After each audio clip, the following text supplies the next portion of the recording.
மக்களுக்கு மருந்தை கொடுத்து உயிரை காப்பாற்ற வேண்டிய டாக்டர்ஸ் இன்னைக்கு வெடிமருந்தை கொடுத்து உயிரை எடுத்திருக்காங்கன்னு சொன்னா நம்புவீங்களா?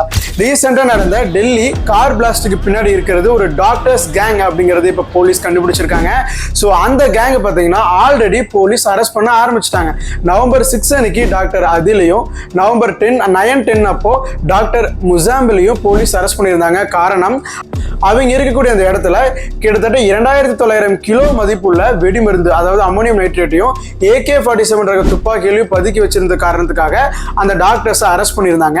அந்த கேங்ல இருந்து ஒரு 3வது டாக்டரை ஆல்ரெடி போலீஸ் சர்ச் பண்ணிட்டு இருந்தாங்க.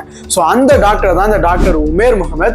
அவரு அங்கிருந்து தப்பிச்சு வந்து இங்க டெல்லியில அதிகமான மக்கள் நடமாட்டம் இருக்கக்கூடிய செங்கோட்டைக்கு முன்னாடி இருக்கிற ஒரு சிக்னல்ல காரை நிறுத்தி அவரே ஒரு மனித வெடிகுண்டா மாறி இந்த தீவிரவாத செயலில் ஈடுபட்டிருக்காரு.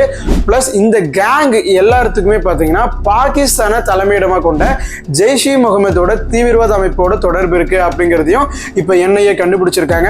பிளஸ் நவம்பர் 10 அன்னைக்கு லக்னோல இருந்து டாக்டர் சஹினாவை அரெஸ்ட் பண்ணியிருக்காங்க. காரணம், இவர் தான் டாக்டர் உமேருக்கு நிதியுதவி மற்றும் மருத்துவ உதவி அளிச்சிருக்காங்க அப்படிங்கிறதையும் கண்டுபிடிச்சிருக்காங்க. So let's see what's going to happen. இந்த மாதிரியான authentic and daily current affairsக்கு நம்ம GK Bytes ஃபாலோ பண்ணிக்கிங்க. This is GK Bytes. நான் உங்க GK.